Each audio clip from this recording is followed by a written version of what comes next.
Hello team and welcome to another ATP Geopolitics video with myself, Jonathan MS Pearce. Ukraine War News Update, first part there of the 18th of February 2025.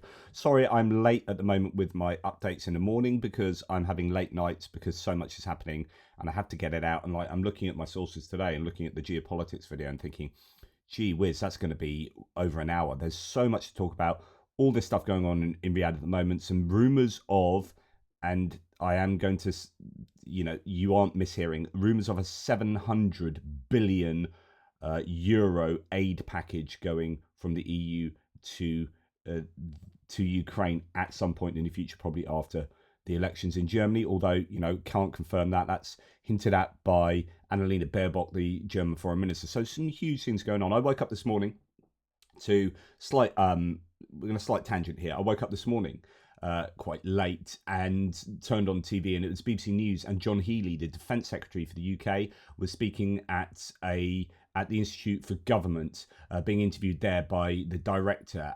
Fascinating what he was saying about reform of the British armed forces, the needing to reinvest, that after 2010, George Osborne as the Chancellor, and who was it?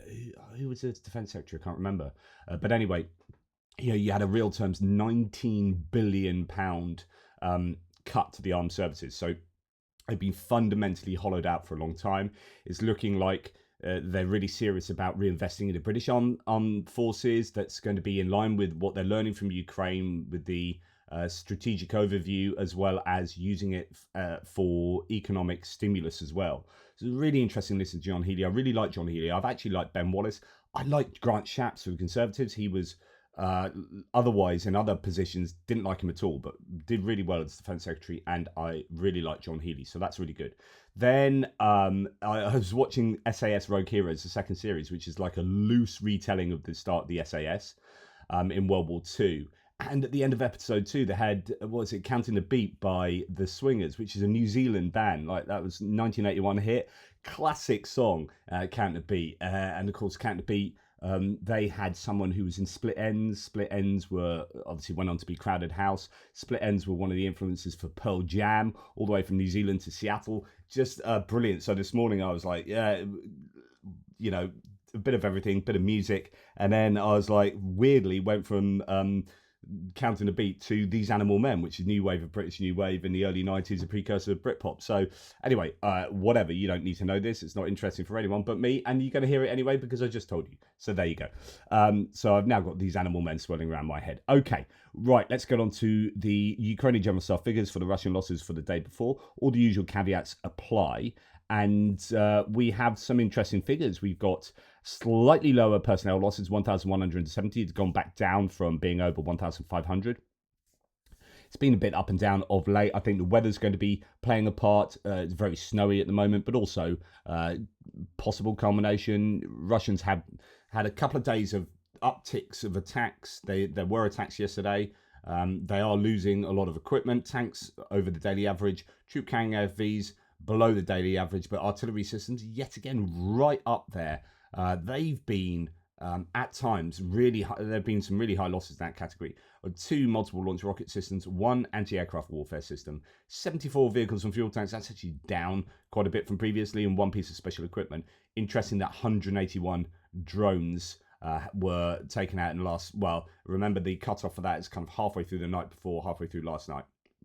But anyway, it shows you that the Russians are sending tremendous amounts of drones still into Ukrainian airspace. But I think, sort of a mixed bag of losses there for the Russians. Now, Andrew Perpetua, obviously, your man has got back off holiday that has been helping him hugely, and the loss list is back out today. So there will no doubt be some backlog publications of tremendous numbers of these, and I'm going to have to express them to you and talk about them. Nevertheless, here we see yesterday's numbers, about a 2, maybe 3 to 1 ratio of Russian to Ukrainian losses. We look at the Ukrainian losses first. We have quite a few bits of artillery, some general howitzers and some Soviet era stuff mainly. Tanks, we've got a few tanks there, 5 tanks, all irretrievably lost. They are Soviet era tanks, so there is that. Most of them T-84 BVs, as a T64 BVs and there's a T-80 thrown in as well. We've got damaged Bradley, BMP-2 destroyed, but not too much there. APCs, mainly M113s, captured, abandoned, destroyed, and a VAB, and a couple of damaged M113s as well. So, yeah, quite a few APCs, relatively speaking, but those older M113s. And then we have some general infantry mobility vehicles, Humvees, Oncillas, Ivacos, and whatnot. Okay, go to the Russian losses, and we have more combat assets and just more equipment in general. And then at the top of the list, importantly, we have 2 air defense pieces, a damaged Tor M2 and a damaged Buk M3. Good news for the Ukrainians, their Nemesis drone and an FPV drone.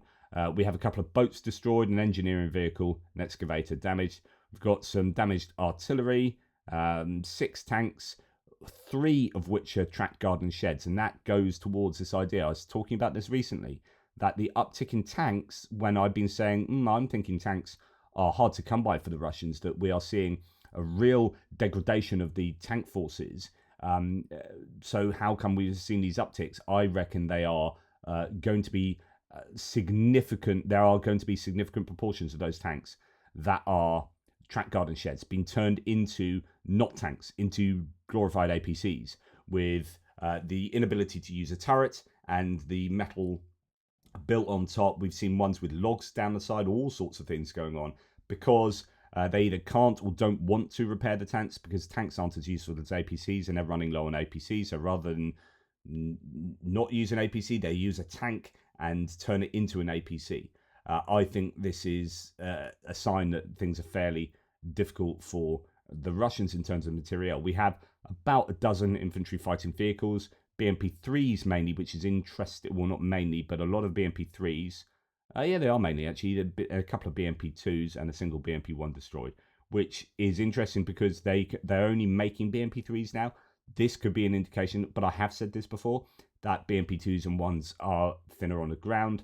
And then we have quite a few trucks, a host of ATVs, all-terrain vehicles, mainly quads, and a single golf buggy there as well. Most of those destroyed. That tells you a lot. And then an awful lot of civilian vehicles, motorcycles, pickup trucks, loaves, party loaves, cars, and whatnot. So I think that's a fairly challenging set of stats for the Russians.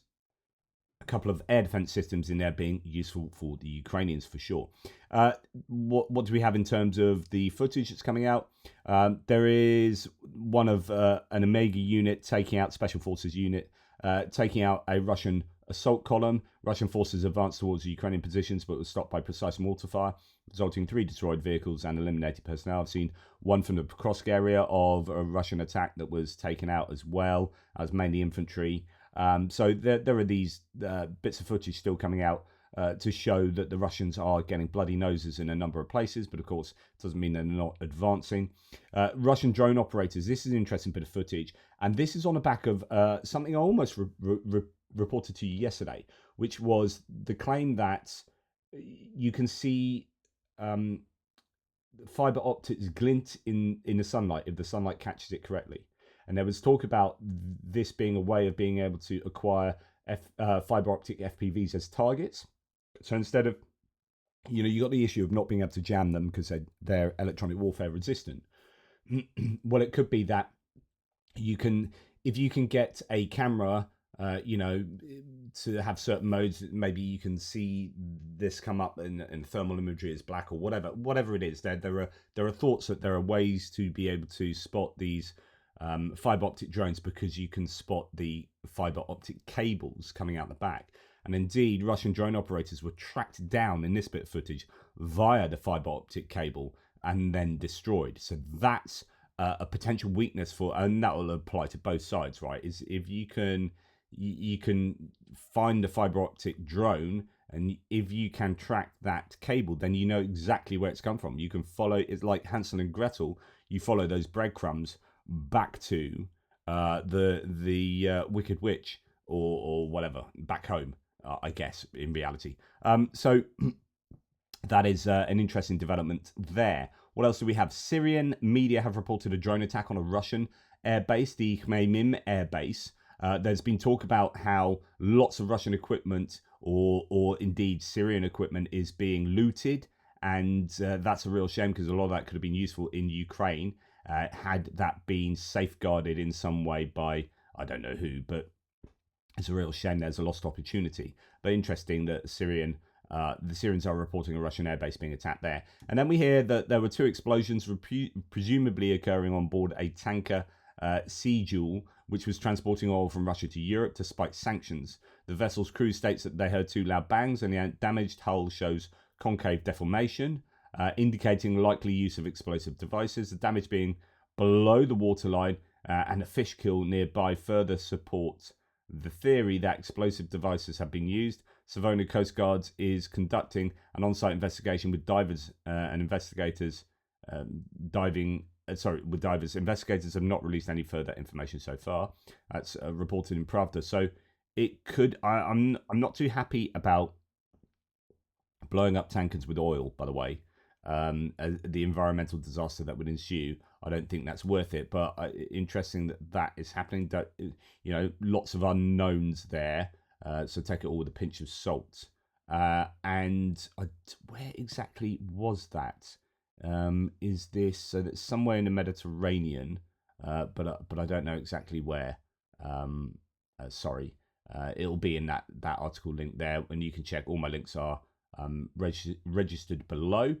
Okay, moving on to other bits and pieces. We are whipping through it. No, we're not moving on to other bits and pieces. We're moving on to distant strikes. So we're not quite whipping through it today. At night, Russia launched a massive Shahid drone attack. So that kind of reflects the numbers we saw in the Ukrainian General Staff figures.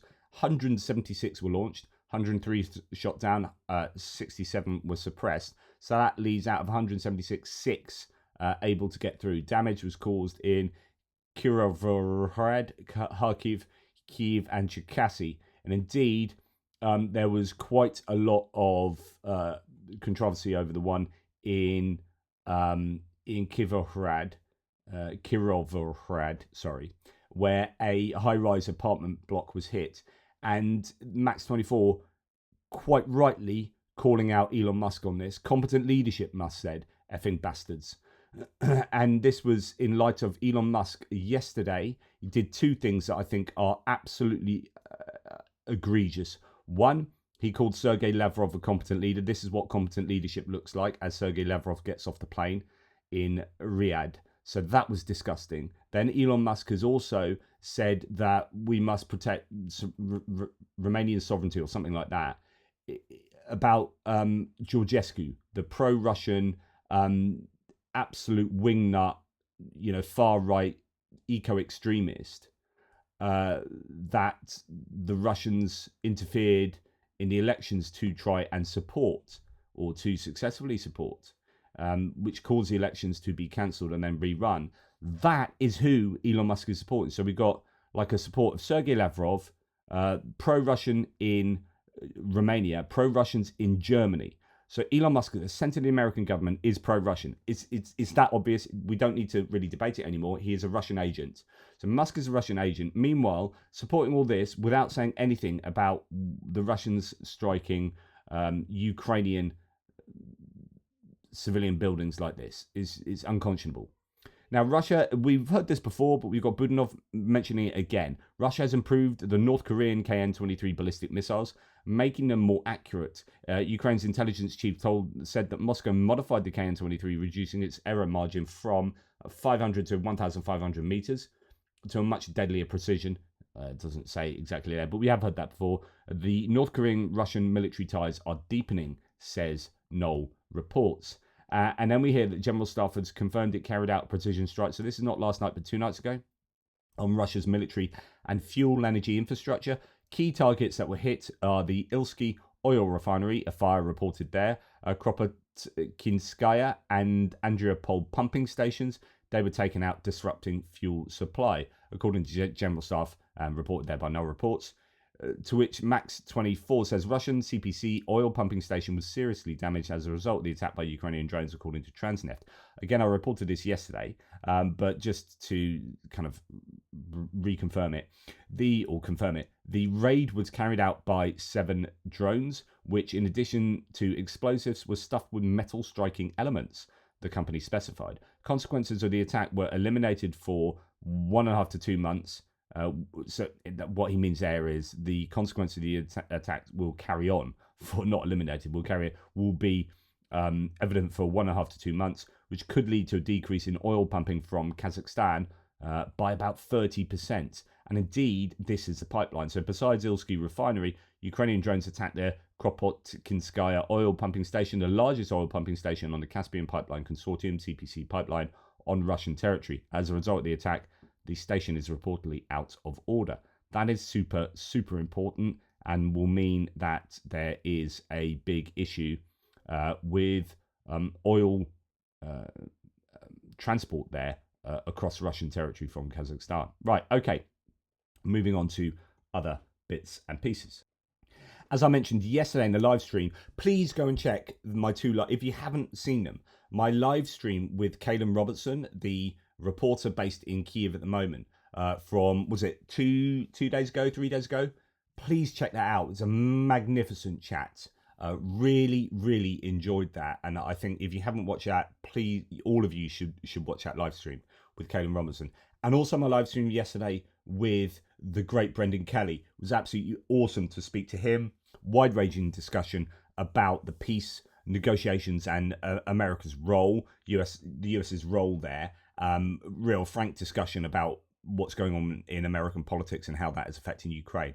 That was a fantastic conversation as well. Both those live streams, all my live streams, I think are wonderful. My guests are brilliant. But those two, please go and check them out. They're really very rewarding. I know that the live streams, because they don't always turn up on the threads, people miss them after they've been, but they're so relevant to getting a sense of what's going on. So check both of those out.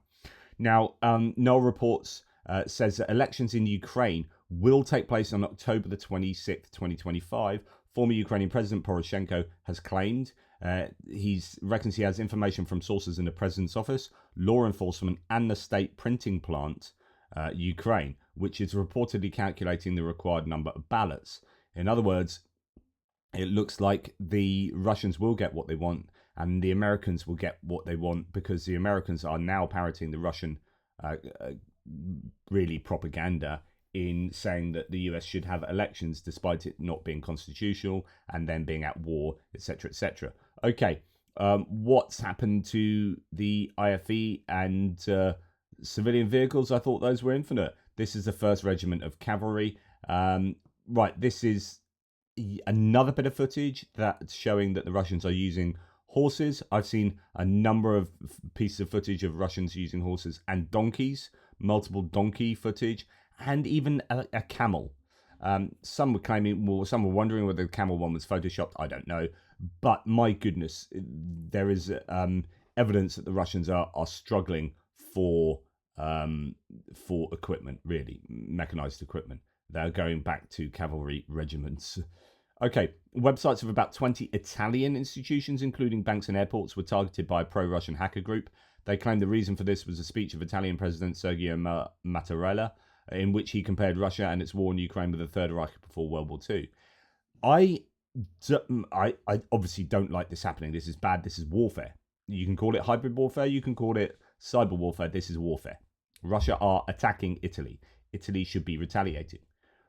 What I do, scare quotes, like about this is that my opinion is this is Russia shooting themselves in the foot. Anytime, and I've said this a number of times, anytime Russia is clearly responsible for causing harm to another country in a very open manner, you can say cyber warfare isn't that open, but if this is being reported properly in Italy, where they say, we have been attacked by Russia, Russia has stopped this from happening, that's from happening, then I think there's more chance that the public in that country will blame Russia than will blame the country itself. In other words, when they do this, this degrades their own standing in the world and then will more likely lead to people being much more supportive of action taken against Russia. I think this is counterproductive for Russians to do this. So I kind of like, I don't like them doing this, but if they do it, I'm like, well, hopefully, everyone's going to hate you even more now in those countries where maybe the populations are divided. Now, malcontent news, and I don't have a source for this, I reported this in my live stream yesterday. Estonian cybersecurity expert, apparently, I don't know who this is, so pinch of salt, but up to 70% of claimed European located Twitter accounts are AI bots or people working for troll farms.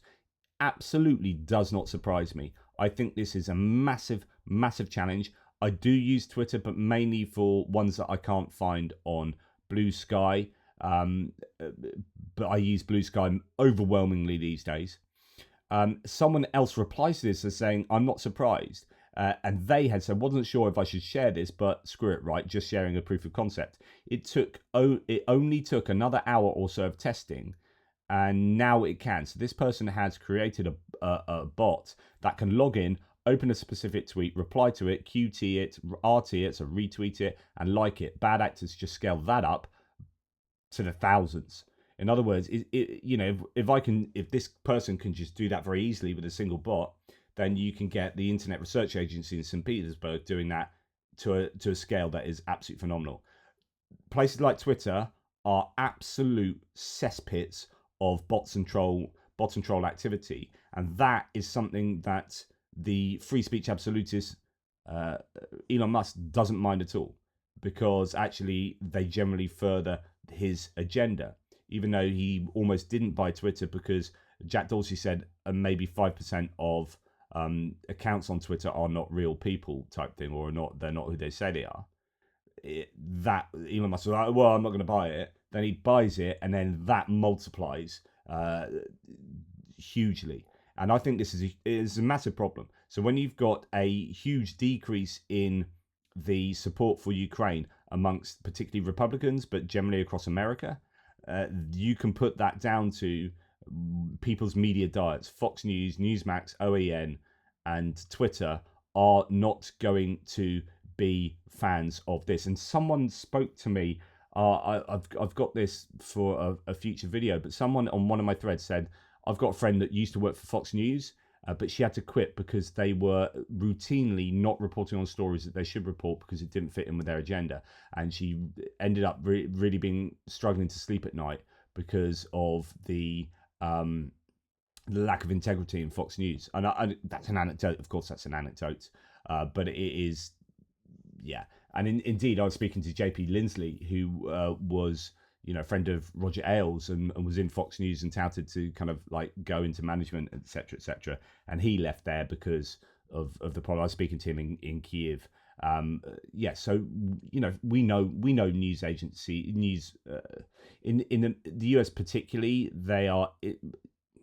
Fox has even used this as a legal defense, is an infotainment channel. It's not necessarily news, or many of their news channels aren't really news. They're about entertaining in the information spaces, which means that accuracy and truth is not top of the agenda. They have another agenda, and unfortunately at the moment that agenda is supporting the Trump government, which is not supportive of Ukraine, which means their agenda is not particularly supportive of Ukraine. When they do the outright news reporting from people on the ground in Ukraine, it may be a little bit different, but from the general news anchors talking, you get this situation where they are now affecting the beliefs of their audience in a major way. Tim White here. Now, most of the bandwidth today is already and will be talking about the meeting that's just, I think, concluded in Riyadh between the US and Russia. The US are now, I think, adversaries of Ukraine. I do not think they're on the side of Ukraine anymore. They are having bilateral discussions over Ukraine's head with the Russians. They're normalizing relationships with Russia, want to reopen embassies. And you might think that this has to be the way forward if you ever get... No, you don't like, I really want to get on well with Jeffrey Dahmer now and Jack the Ripper and maybe Hitler. I want to normalize my relationship with Hitler, where, we'll just, by talking to Hitler and having that good relationship, maybe other people will find it acceptable that he's genociding Jews. Like, no. These guys need to be the pariah state. They need to understand the terrible things they've done. And the pressure should still be put on by the United States in order for them to frickin' learn that you can't go around the world invading other countries. Normalizing relationships with Russia is normalizing invading other countries. it is not acceptable that the United States is now doing this. So anyway, the Riyadh meeting is obviously going to be hugely important. Tim White, among others, is really incensed about this. So here's a scene in Riyadh as senior officials from USA and Russia meet for scare quotes talks. We cannot call them peace talks. This is just a shocking stitch up. But he actually posted the wrong thing. MAGA Moscow agents over governing America. He said, oops, wrong attachment, or was it? Here's a video of a few agents in Saudi Arabia and what looks like a horse. Sorry, but my anger continues to rise. And of course, you know, it's pretty disgusting. You got peace talks about Ukraine without Ukraine. You got the Russian flag, the Saudi Arabian flag, and the American flag, and there's no Ukrainian flag. There's no Ukrainian presence. There's no European presence. So you got Stephen Witkoff, you got Marco Rubio, you got Mike Walls, and you've got Ushakov and Sergei Lavrov here meeting to discuss Ukraine without Ukraine. I think it's absolutely disgusting. Now, the EU is meeting with Ukraine. Among other meetings taking place today, Ukraine's Deputy Prime Minister is in Poland at the EU's General Affairs Council. Interestingly, Ola Stefanishnya has said she believes a deal with the US over valuable minerals will be signed, but a deal hasn't been agreed yet. So it's like, not that we won't sign a deal with America over our natural resources, but that initial one was pretty egregious. And there may well be a deal signed later. But Europe might have something to say to that, because there are claims that we don't know if this is true. Benjamin Tallis says, if so, it would be fantastic, but I'll believe it when I see it. So what's the claim? Anton Gerashenko says the EU will announce the largest military aid package for Ukraine probably next week, about 700 billion euros. We, quote, we will launch a large package that has never been seen on this scale before, said German Foreign Minister Annalena Baerbock, calling it the financial package for security in Europe. So it's seen as a massive investment into European security and defence. Benjamin Tallis says, if so, it will be fantastic, but I believe it when I see it. I can't see 700 billion going to Ukraine, but let's see. However much it is, will be a mix of support for Ukraine, direct military, financial, including to buy military, investment in the Ukrainian defence industry, and money for EU states' defences and resilience. So some of that package will be possibly for European defence in light of support for Ukraine and the threat of Russia. The Berliner Zeitung article is really based on a Bloomberg article, and the Bloomberg article doesn't make the $700 billion euro claim, but I'd expect, says Edward Hunter Christie, we'll see a big headline figure in the coming weeks for both European budgets and Ukrainian assistance. And this then pits Europe against the US. I think this is Europe's opportunity to go, you don't need the US. The US are screwing you over. You know, we'll help you out. This is our problem more than the US problem, or however they will couch it. Jay in Kiev, typically, you know, obviously pro-Ukrainian, American in Kiev, says, after a 3-hour humiliation session, so this is a Riyadh talk, for Trump's envoy in Saudi Arabia, Russia laid the foundation to get everything Putin wants. Now, a lot of people are talking about this. The demands from Russia are completely horrific, and they are also demands that the Americans might well agree to. The EU will not be at the upcoming negotiations on Ukraine. So that's one of the demands. Its role is excluded. That's a Russian foreign ministry. Like, you cannot have peace talks without European interaction, without Europe being involved. And I hope Ukraine absolutely demand that and say it's a non-negotiable. Europe have to be at the table. Quote, if Europe wants to contribute to the establishment of peace in Ukraine, it is necessary to stop arms supplies to Kyiv.